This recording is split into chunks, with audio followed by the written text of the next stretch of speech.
I actually come from a marketing advertising kind of a background from the creative side. In fact, early years also ventured a little bit into filmmaking, etc. Uh, and then I found my calling at the intersection of marketing and technology.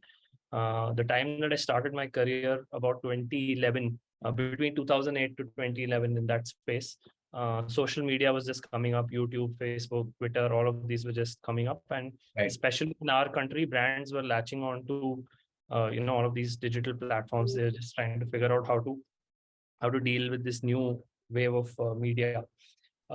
So my most part of my early career was in bringing brands up to speed on this intersection of marketing and technology. I worked across fintech and non-fintech brands. When I worked with fintech, really got that very strong jolt of compliance, Yeah. because even as a marketer working for a retail broking firm, there were a lot of SEBI related compliances. There was a lot of learning that you had to do Yeah. before you could actually, and likewise with insurance also. So IRDA and understanding all of that. So that was my early brush with, marketing, technology, and compliance. Right. Worked for a couple of global brands to also get a sense of, larger budgets, running larger campaigns, and, driving business verticals, e-commerce, etc. 2019, I came into crypto, and so basically, one of my first early bosses was Ajit Khurana. He's fairly well known within the startup circuit. Yeah. Uh, he was sort of my mentor. He was working at Zeppe as the CEO. So I joined him as part of the CEO's office. Around this time, Zeppe was looking to expand in international territory. India was a shut door for them because Yeah. the RBI banking ban on crypto, and he wanted me to lead the go-to market for him. So I did that. Along with that, also worked on a couple of special projects. Really enjoyed the whole feel of crypto, and got a very deep insight, because these guys, Ajit and even the founders of Zeppe, they were like the OGs, and working very closely with them gave a very good sort of intense kind of crash course into crypto. Yeah. Uh, Continued that with CoinDCX. By this time, I was very certain that I wanted to move out of my specialization of marketing and get into a generalist kind of a role. Yeah. I started with CoinDCX as the chief of staff, and there, it's been a whirlwind of a journey. 2.5 years. When we started, we were about 35, 36 employees. Today, CoinDCX is about 650 employees.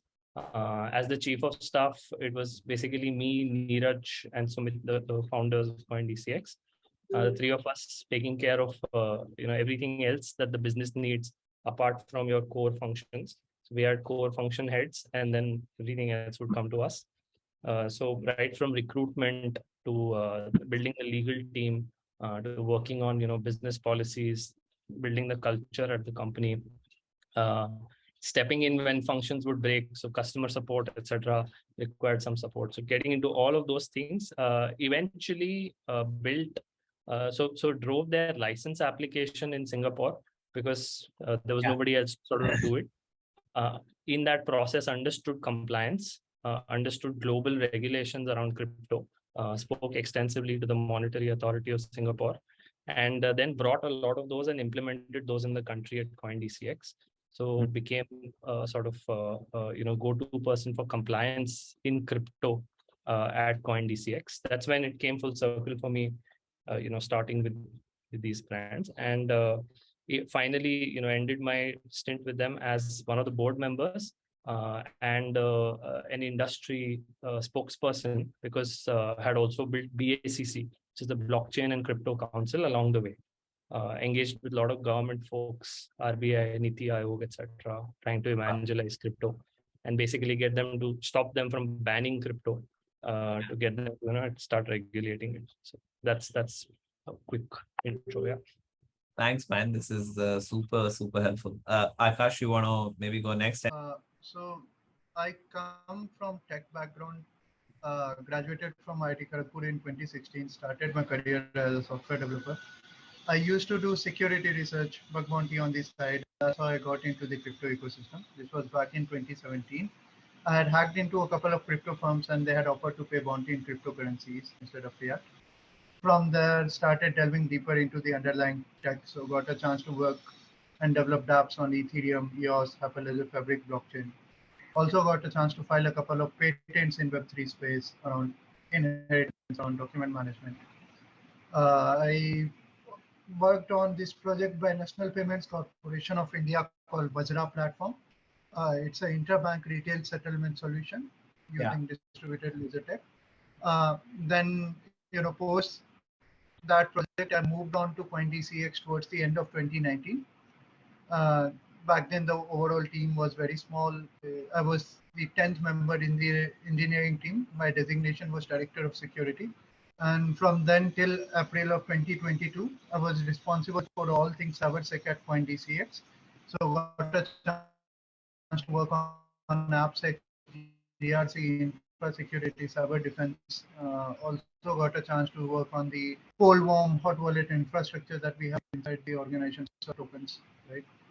Awesome. Towards the last 6 months of my tenure with CoinDCX, I got a chance to work on a cold custody solution for CoinDCX, right? And post that, I built the core architecture, defined controls, gave a KT to dev team, and then moved on to build Cartera. So Skrull is what we're calling the entity, and Cartera is the product.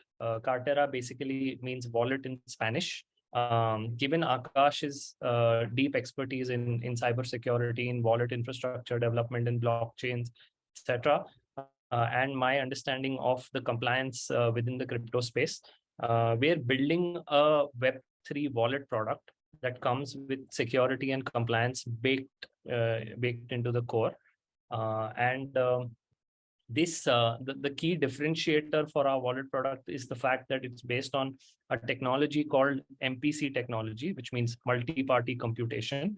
So essentially, at the base, wallets essentially just generate the digital signatures that are broadcasted to the blockchain for any kind of activity that you want to do on the blockchain, right? So, and to generate these signatures, you have a public key and a private key combination. These private keys are typically, held, maintained, and secured by wallets, right? This creates a lot of security-led issues because in today's world, these private keys are given to the end user, and then they are responsible to secure it, and they are responsible to, they're sort of they're required to take care of certain precautions to ensure that they don't lose it themselves. However, this, according to us, is a fundamentally flawed premise, primarily because users, in general, digital users, they are dependent on third parties. They're dependent on companies to, say, reset their passwords, or to, if they lose their passwords, they want somebody to help them, recover. So therefore, the approach that we're using is an MPC-based approach, where there is no concept of private key. In fact, there are shards of the private keys. And while the user maintains the largest shard, we also maintain one of the shards. And this essentially mitigates all of the security risks, also brings in a factor of comfort and convenience, which according to us is extremely important to make, whenever Web3 becomes mainstream, it will be extremely important for end users to have easy to use wallets, and we want to be in that space. That's Cartera in a nutshell.